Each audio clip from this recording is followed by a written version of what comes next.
Good evening. I'm Morton Dean, and this is the CBS Evening News. It's a complex, emotional, and delicate time in Poland for the people and for the Pope who is visiting them. Today, some of the people defied the government again by expressing solidarity, and some in the government appear to have defied the people again, this time by disrupting a television transmission. Our coverage begins in Częstochowa with this report from Richard Roth. An estimate influenced by enthusiasm, perhaps, but church officials said they believed as many as 2 million people were here to see the Pope. Many couldn't see anything. The crowd was so large it filled the grounds in front of the 600-year-old monastery and then spilled far out, beyond fences, into small forests.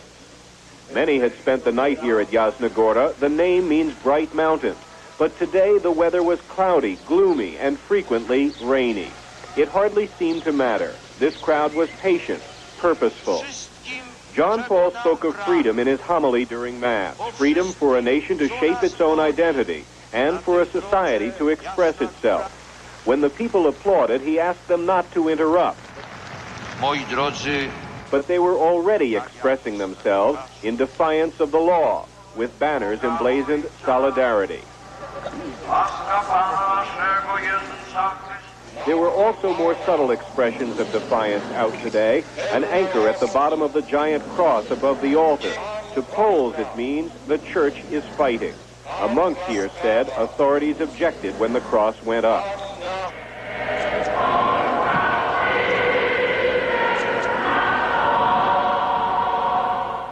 Even the vestments of the Pope were read as a sign. The eagle, national emblem of Poland, wore a crown, although the communist government had officially banished that symbol almost 40 years ago. The government did take notice. Polish television cut the sound when a nationalistic religious hymn was sung. A government spokesman later claimed there were technical difficulties. But it's clear Polish authorities are getting touchy. One official today publicly called on the church to adhere to unspecified agreements made before the papal visit began. The Pope considers this to be a place where religious miracles occur. But the church in Poland, he emphasized here today, is intimately bound with the life of the nation. It should serve the freedom of individuals. For this Pope, in this country, on this pilgrimage, the boundaries between religion and politics are fading. Richard Roth, CBS News, Częstochowa. Far from the splendor of Jasna Góra, where he hoped to be today, Lech Wałęsa and his family went to pray. Mass for 150 residents of the housing development where Wałęsa lives was said in a lot where a center for religious instruction is being built. Wałęsa told reporters he still is waiting for instructions from church officials as to where and when to go for his meeting with John Paul. Government officials say that despite the delay, the meeting will be held. They don't like the idea. A private audience with the Pope strengthens Wałęsa's position as a leader of the Polish people. The plan could be to have Wałęsa meet with the pontiff this Thursday, last day of the visit, a time set aside for private, unofficial meetings. Authorities hope this would minimize the effect, especially if reporters could be kept away. Wałęsa said today the Pope's presence in Poland makes him feel stronger. He believes, he said, that the papal visit brings the day closer when Poland will regain the freedoms lost with martial law. Bert Quint, CBS News, Warsaw. According to the Polish government, that day won't be any closer if the crowds that turn out to see the Pope continue to demonstrate their support of solidarity. The church has been informed by the government that it expects an energetic effort by Catholic crowd marshals to curb political gestures. Not going to get anything out of them yet. We can turn the lights on and see if that helps, but right now it's dark. Now, Timex brings technology to where it does the most good. Your family's health.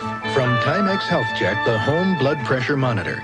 Most doctors say a regular blood pressure check is a good idea. And this monitor lets me do it at home. It's easy. In seconds, I get my blood pressure and pulse. And when those numbers look great, I feel great. The home blood pressure monitor from Timex Health Check. Technology where it does the most good. Am I blue? Am I blue?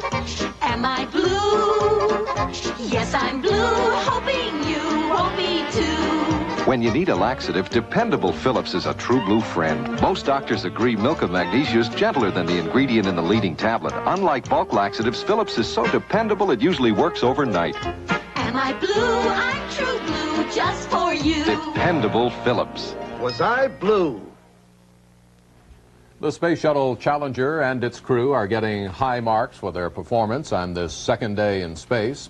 The Challenger is orbiting the Earth at an altitude of over 180 miles. While the crew is up high, it isn't uptight over the fact that for the first time on a U.S. spacecraft, there's a mixed crew.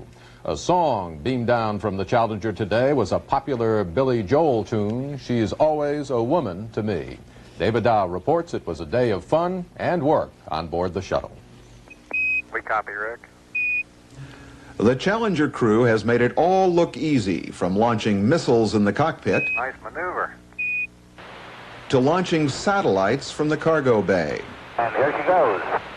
For the second time on a single mission, shuttle astronauts have sent 2 communication satellites spinning off into orbit. And NASA officials are talking about such exploits becoming routine. The activities of the morning were accomplished without any fanfare and gives us a glimpse of what shuttle operations is really going to be all about. It's still dark out, so he's not going to... There had been fanfare, of course, about Sally Ride, America's first woman in space. And as the crew prepared for its second satellite launch, there was sexist bantering of a sort. But a male member of the crew, Dr. Norman Thagard, was the target. It's getting a lot of glare off of Norman's head. Yeah, I noticed that. That could happen with any one of us. Except Sally. Yeah, I was going to say, except Sally. With that, Ride and the others fired off the second satellite, this one for Indonesia, with the same businesslike tone of the all-male crews of the past. We had a good deploy, and the sun shield's closing now. We'll be with you in a minute. As the satellite drifted out over the Earth, Challenger's space rookies unveiled special T-shirts for a class picture, and Mission Control sent Father's Day greetings to 4 members of the crew. David Dow, CBS News, Johnson Space Center, Houston. The initials TFNG you saw on the astronauts' T-shirts stand for 35 New Guys, a reference to the astronaut class formed in 1978, which, by the way, included Sally Ride and 5 other gals.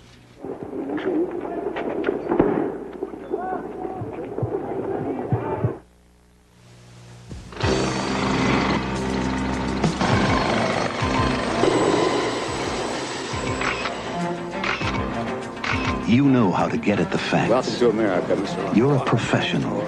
You live, eat, and breathe information. I really want to thank you for allowing us this interview.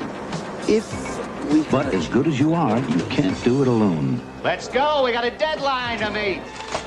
You need good people and office automation from Digital. Digital Equipment Corporation makes office automation for professionals. We need some more background. For people who need all kinds of information. From other people, on French TV 2 years ago. from other places, from other computers. With just one terminal on every desk, Digital brings every office automation function to everyone in the office. Here's your cover. The world's largest computer company doesn't do that. We did it. But the world's second largest does. Digital Equipment Corporation. Computers for professionals, from professionals. Excuse me, I'm supposed to be on that ship. When do we leave? Immediately. Wait, passenger. Anne. Oh, I thought I'd lost you too. Did you find them? No. Is everything okay? No, we lost our traveler's checks. When things look bad, American Express looks good. What kind were they? American Express. Relax. There's an American Express office in Nassau. We dock there tomorrow. American Express has nearly 1,000 travel service offices to help you. Don't leave home without them. Some of his union members call him the Lech Wałęsa of Chile, and his arrest has put workers and the military government on a collision course. Mary Speck reports from Chile's capital, Santiago. Chilean unions have answered military President Augusto Pinochet's threat to crush the country's fledgling protest movement by declaring that a national strike is now inevitable. Thousands of copper workers throughout the country went out on an illegal strike Friday to protest the arrest of Union President Rodolfo Seguel. The government responded by firing more than 3,000 workers. Mining areas are now military zones, with union halls closed and public meetings prohibited.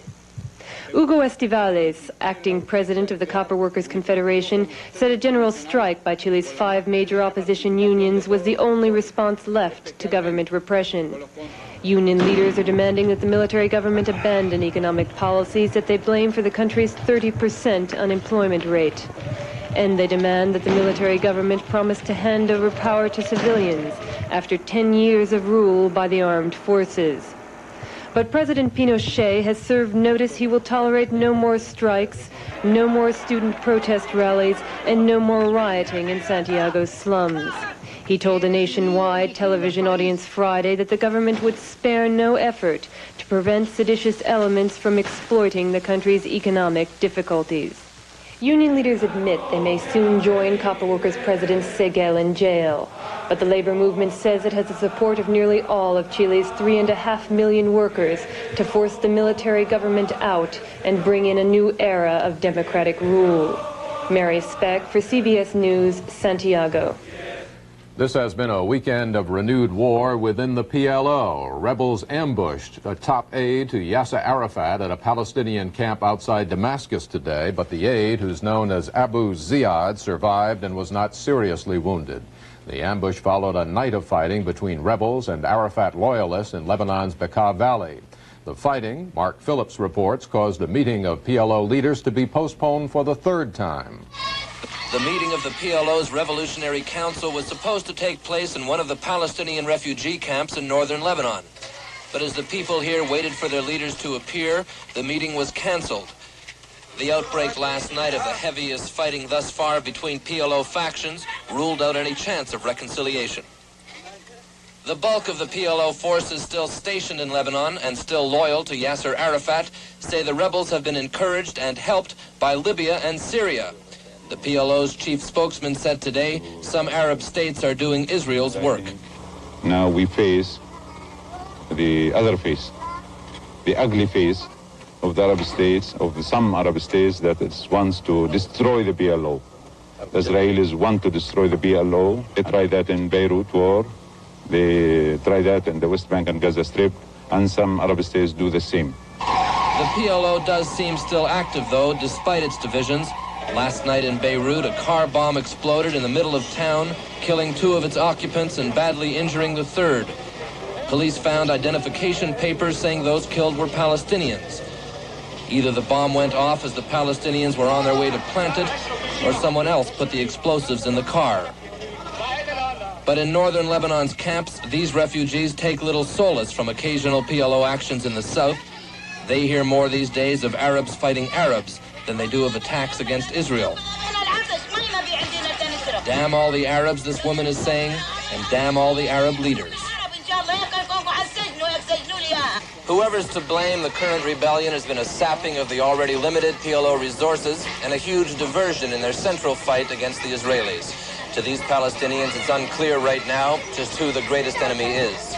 Mark Phillips, CBS News, in the Badawi camp near Tripoli, Lebanon.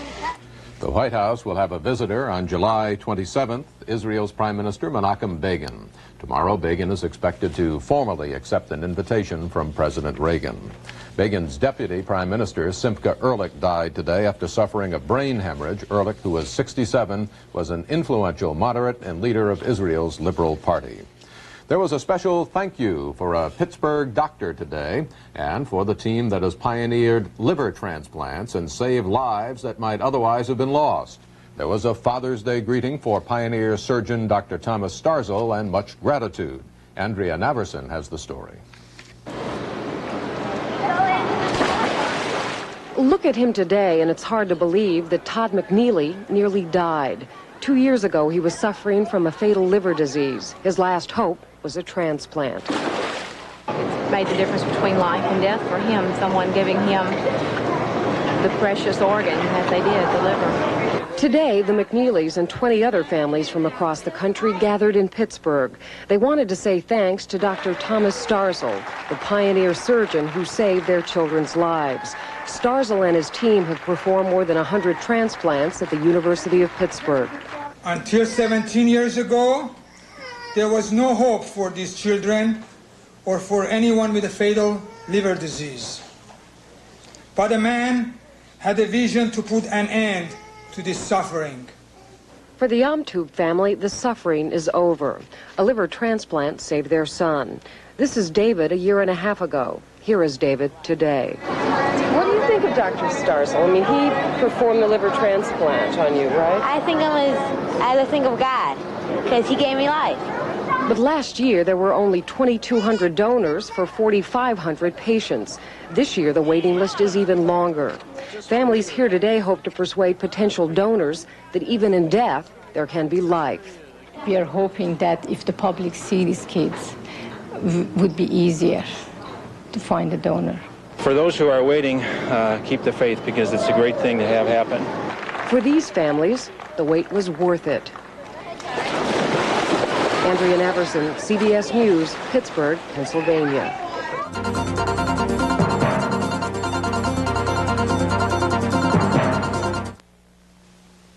Harry, darling.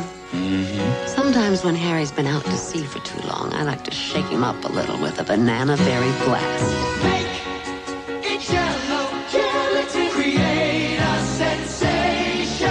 It's easy to make with Jell-O brand gelatin. I add fruit, Cool Whip topping, and more fruit on top. Terrific. I've been away for too long. Make it yellow gelatin, create a sensation. J-E-L-L-O. Grandpa, rainbow! Amazing how simple it is when water combines with light to make something so special. You know what else is like that? What? Raisin Grape Nut Cereal. Raisins? Plump, tender raisins, combined in a special way with nature's wheat and barley. No sugar added. Makes Raisin Grape Nuts crunchy, chewy, nutty, and sweet. All at once. Post Raisin Grape Nuts. Grape Nuts Flakes. Good taste. Compliments of nature. There is growing fear in this country about AIDS, acquired immune deficiency syndrome. The mortality rate of the disease is extremely high. 80% of the victims reported in the past 2 years have died.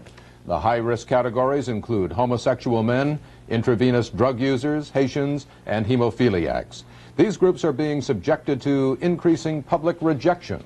But Dr. Edward Brandt of the U.S. Public Health Service said today that is not justified. He pointed out that the disease can be spread in only 3 ways: sexual contact, use of contaminated needles, and through the use of blood and blood products. Joan Snyder reports that one of the places where the fear of AIDS is growing is New York State prisons. Raul Rodriguez is in a New York State prison, serving time for robbery. But he doesn't know how much time he has left, in or out of prison.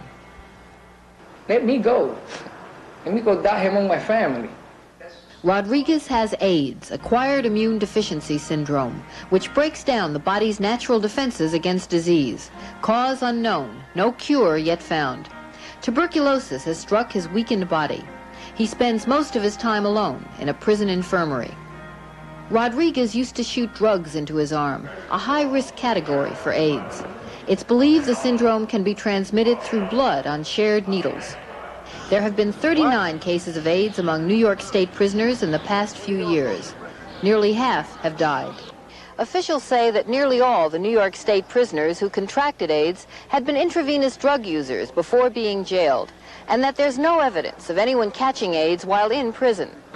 But in the enclosed setting of prison, what has spread rapidly is fear among inmates and the corrections officers who guard them. Get these people out of the jail. It's going to cost lives one way or another. We're either going to die from AIDS, or these people are going to kill the system.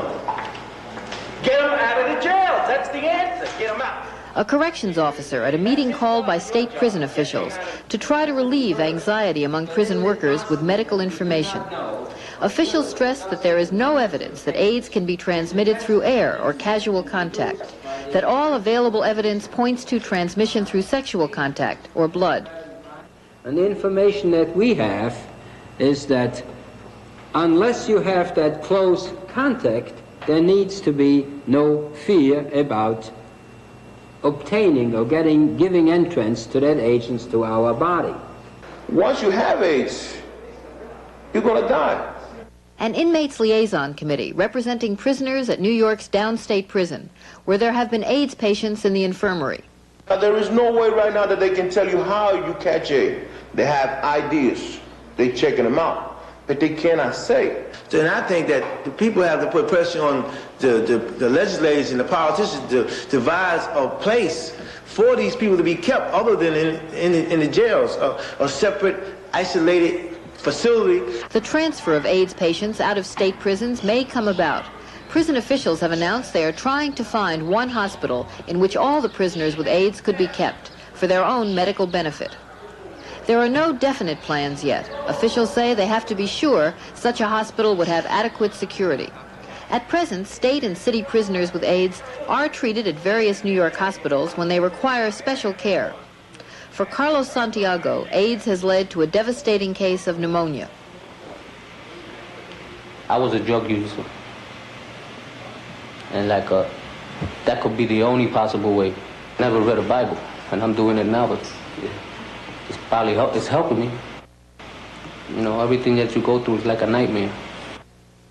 A number of state prisoners with AIDS have been treated at the Westchester County Medical Center. Dr. Gary Wormser, Chief of Infectious Diseases, has done research into AIDS. Casual contact with an inmate, such as talking to an inmate, sitting in the same room, standing next to an inmate, we don't think that any of those activities would lead to a spread of AIDS. However, if there would be exposure to bodily fluids or blood, or, for example, if an inmate would bite an officer, that might be a high-risk situation.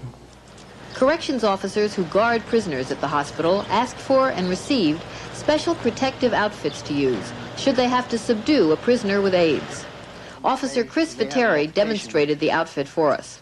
It protects us approximately 100% of our body from scratches, bites, urine, if he spits at us.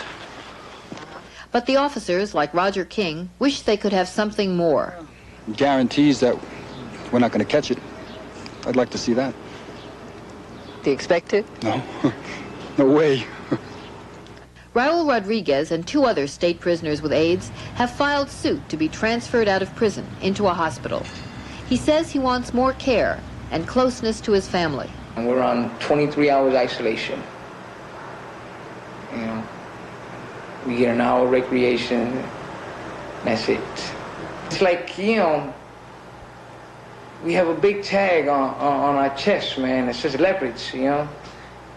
Keep back. He's been told the isolation is to protect him from infections, but he says being alone gives him too much time to think. I think the worst thing in the world that could ever happen to any human being is to die in prison. That's rough. I may have 6 months, I may have 6 years. They may find a cure for it tomorrow, who knows? That hope is all that victims of the syndrome have right now, whether AIDS imprisons them inside or outside of jail. Joan Snyder, CBS News, Downstate Prison, New York. The 4th attempted military coup in a year in Ghana was short-lived and unsuccessful. Ghana's military leader, Flight Lieutenant Jerry Rawlings, said tonight that loyal troops are in control of all strategic points. He said some of the rebel soldiers were killed and others were arrested.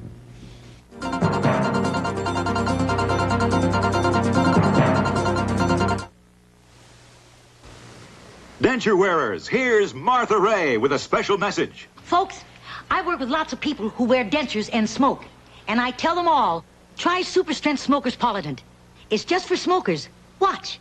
We'll take half this denture stained with tobacco. Ugly. Now Smoker's Polident. It's the only super strength denture cleanser made to get tobacco stains super clean. See? So take it from a big mouth. Smoker's Polident gets tough tobacco stains super clean.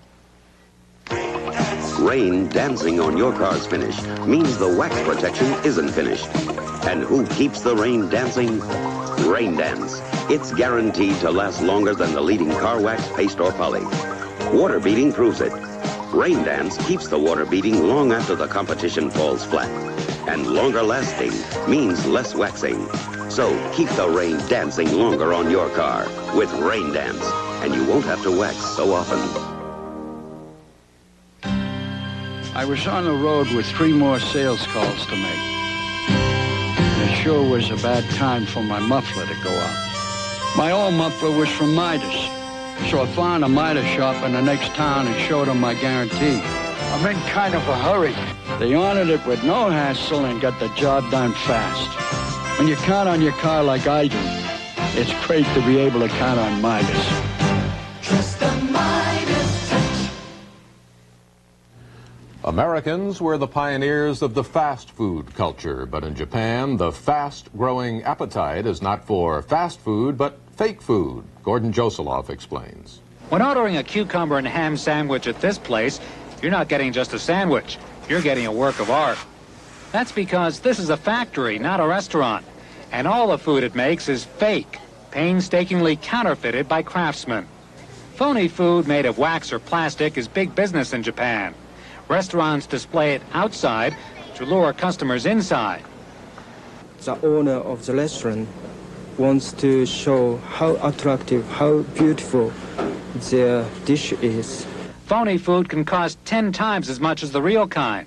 Spaghetti, one of the biggest sellers on the fake food menu, is blow-dried to give it its permanent wave. It comes complete with a gravity-defying fork for about $19 a plate. To try to increase profits, manufacturers are coming up with products for sale outside Japan. Here's an item for security-conscious Americans. It's called a lettuce safe. You put your money and jewels in here, you stash it in the fridge, and you hope your burglar doesn't get hungry. Stores selling fake food cater mostly to restaurants, but more and more American tourists are showing up. Well, I bought this plastic sushi. I think you have to admit it exerts a certain perverse appeal. We plan a number of amusing tricks, like leaving in people's beds, on their plates. I think they'll be amused by it. Phony food makers are amused by how many people mistake their products for the real thing.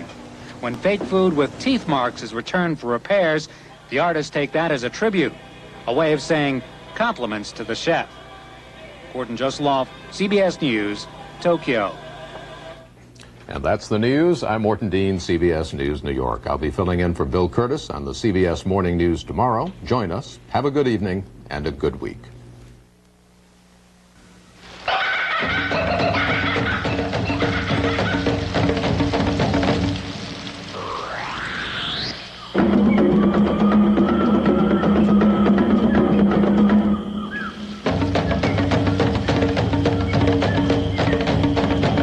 Every day, thousands of executives are faced with having to attend meetings they don't have time to travel to. That's why the Bell system figured out a way for you to have a meeting without having to travel. The concept of teleconferencing. To sum it up, we recommend using the most powerful communication network in the world, the Bell network, teleconferencing lets groups communicate whether they're separated by 3,000 miles or 30. Done your homework. Nice job. Very effective presentation. Good. Well, we'll follow this up when we meet on Friday. The teleconferencing concept from the Bell system, expanding your ability to communicate.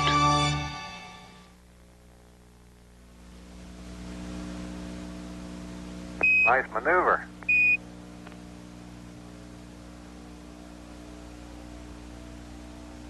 Gotta get the Coriolis down.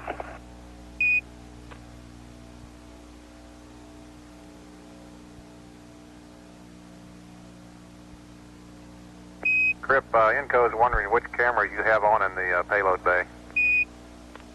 Right now we've got Alpha and Charlie and Delta. And it's still dark out, so he's not going to get anything out of him yet. We can turn on. This is CBS. When you try